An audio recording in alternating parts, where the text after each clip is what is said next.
Gwalior Azad Samaj party Kashiram व Bhim army एकता mission Bharat के तत्वावधान में महारैली 6 दिसंबर 2025 को समय जिला दतिया के इंदरगढ़ में पुलिस थाने से आगे मैदान में आयोजित किया जाएगा।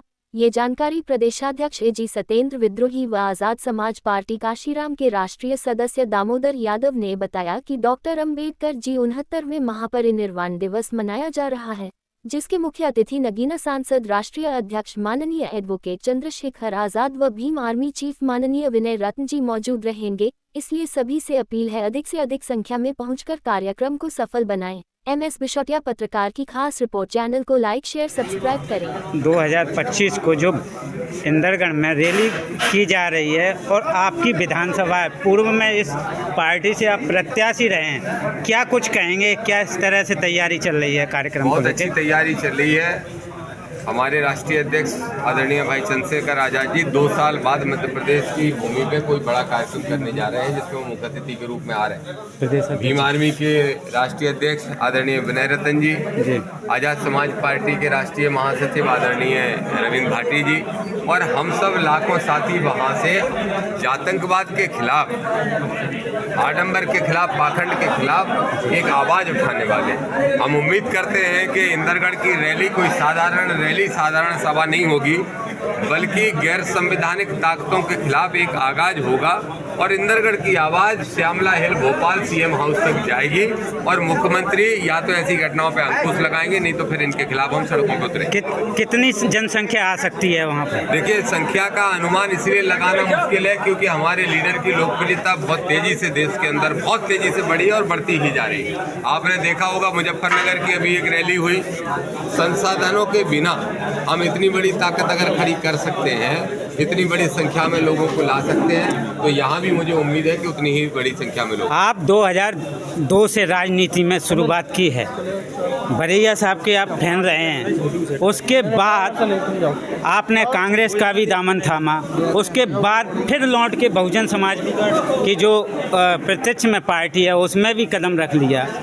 क्या लगता है? विचारधारा जब से मैं राजनीति में हूँ तभी से संविधानवादी और अम्बेडकरवादी है और मैं इसी विचारधारा में जीऊँगा, इसी विचारधारा में मरूंगा। मैंने कोशिश की थी कांग्रेस में भी कि वो अम्बेडकरवादी विचारधारा पे शिफ्ट होने का काम करें, लेकिन वो सामंतवादी सोच के लोग हैं, वो नहीं आए।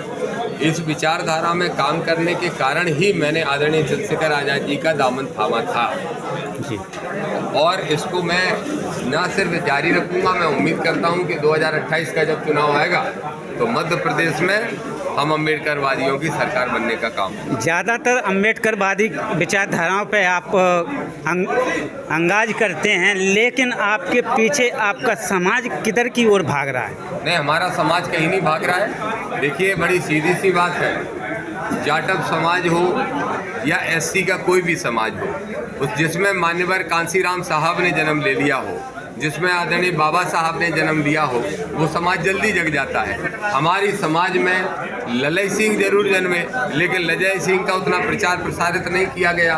हम ललय सिंह के बारे में हमारी समाज को बताते हैं और मैं उम्मीद कर रहा हूं और बहुत जल्दी परिवर्तन देख रहा हूं कि ना सिर्फ यादव समाज बल्कि OBC का वर्ग पूरा का पूरा, कुशवा भी है, पाल भी है, गुर्जर भी है, दांगी भी है, रावत भी है, लोधी भी है और सारी समाज मिलके अम्बेडकरवादी मूवमेंट से तेजी से जुड़ रहे हैं। इसीलिए 2028 में सरकार बनाने का दावा कर रहा हूँ। हमारे राष्ट्रीय अध्यक्ष जी, उनके नेतृत्व में बाबा साहब के परिनिर्वाण दिवस पर वो आ रहे हैं श्रद्धांजलि अर्पित करने और विचार संगोष्ठी की जाएगी।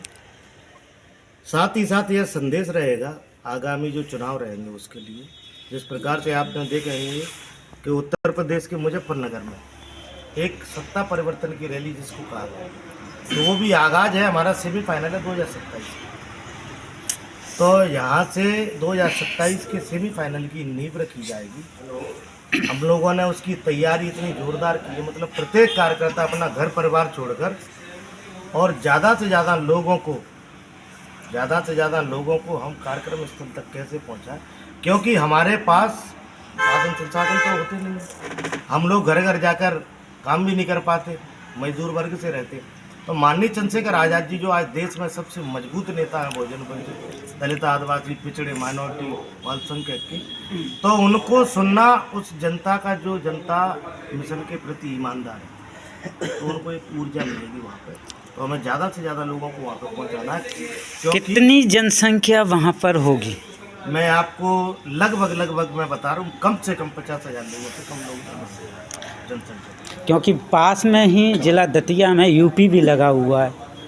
क्या मैं कहें? क्या कह रहा हूँ आपसे कि 50,000 मिनिमम जनता रहेगी, और वो भी इसलिए कि हम लोगों पे साधनों की कमी रहती है, इसलिए क्योंकि जो निकटवर्ती जो वहाँ पर रेलवे स्टेशन या बस स्टैंड है, क्योंकि दतिया या डबरा पड़ता है, यदि निकटवर्ती कार्यक्रम होता वहाँ से तो यही संख्या लाखों में होती। मैं आपको ये बताता हूँ, यूपी है, यूपी का पूरा देश है, पूरे देश से माननीय चंद्रशेखर आज़ाद जी को पूरे देश ने नेता माना। तो देश से लोग आते हैं, उनके जो समर्थक है, चाहने वाले लोग हैं, वो तो वहाँ पर आएंगे ही, उसमें कोई दौरा नहीं है। लेकिन ये सत्य है कि वहाँ से लोग आंदोलित होकर 2027 में हमारा जिला जनपद नगरीय निकाय के चुनाव की हुंकार वहाँ से बन जाएगी। तो क्या ये वहाँ पर दतिया में भी दूसरे स्थान पर भी रैली हो रही है, उसका आपके विरोध में हो रही है, क्या ऐसा लगता है? देखिए, हम किसी को विरोधी नहीं मानते, हम अपना काम करते हैं, हम संविधानवादी लोग हैं, हम संविधान को मानते हैं, और जो संविधान नहीं मानते वो तो विरोध में। हमेशा सकारात्मक नकारात्मक दो विचारधारा है। हम कुल मिलाकर इस देश में एग्जाम्पल सेट करेंगे 6 दिसंबर के कार्यक्रम से कि मध्य प्रदेश की राजनीति में ये सत्यता है। 6 दिसंबर के बाद आप लोगों को सोशल मीडिया अन्य माध्यमों से प्रचार प्रसार के से मालूम चल जाएगा कि 2028 में यदि हमारी पूर्ण बहुमत की सरकार नहीं बनती है तो हमारे बिना भी किसी की सरकार नहीं बनेगी। ग्वालियर में आपको अनुमति नहीं मिली, इसके कारण क्या रहे?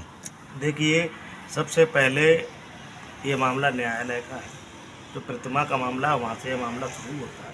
हम लोग संविधान को मानने वाले लोग हैं, हमारे नेताजी संविधान को मानने वाले लोग हैं, तो न्यायालय के मामले को उसमें हम कुछ ज़्यादा हस्तक्षेप नहीं कर सकते। लेकिन यही मामला यदि न्यायालय के बाहर का होता तो यह प्रतिमा कभी की लग चुकी होती। फिर एक आदेश भी आया था, उसमें संज्ञान भी लिया गया सरकार द्वारा या न्यायालय द्वारा, तो हम उसका सम्मान भी करते हैं। और हम चाहते हैं कि सरकार से भी ये कहना चाहते हैं कि ससम्मान बाबा साहब की प्रतिमा को वहीं पर लगाया जाए। और जिस प्रकार से ये जो घटनाएं घटित हो रही है पूरे मध्य प्रदेश में, आप देखेंगे हमारे ज्ञान सिंह जाटव को मूत्र पिलाया जाता है, कुर्मी भाई को मल खिलाया जाता है, कुशवाहा भाई था उससे पैर धुलवाए जाते हैं, फिर उसको भी पिलाया जाता है। यादवों के साथ, गुर्जरों के साथ कल ही का एक प्रकरण है, गौरव गुर्जर को मार दिया गया।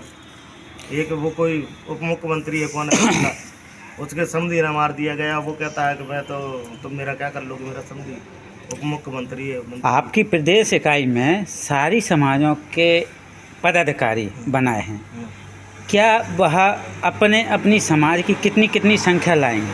देखिए, मैं आपको बता देता हूँ, ये हमारे दलजीत लोधी जी हैं, जो कि छतरपुर से चल कर आए, ये हमारे सूर्यवंशी जी निमानी से चल कर आए, ये हमारे राहुल वाल्मीकि जी भिंड से चल कर आए, ये मुरैना से चल के आए, ये दतिया से अनिल जी है, मकरंद जी है, ये हमारे भास्कर जी है। सब लोग यहाँ पर आए हैं। आप देखेंगे सभी जातियों की भागीदारी है, और सभी जातियों ने चंद्रशेखर आज़ाद जी को नेता मान लिया। सभी अपनी जातियों को ज़्यादा से ज़्यादा संख्या में लेकर आएंगे।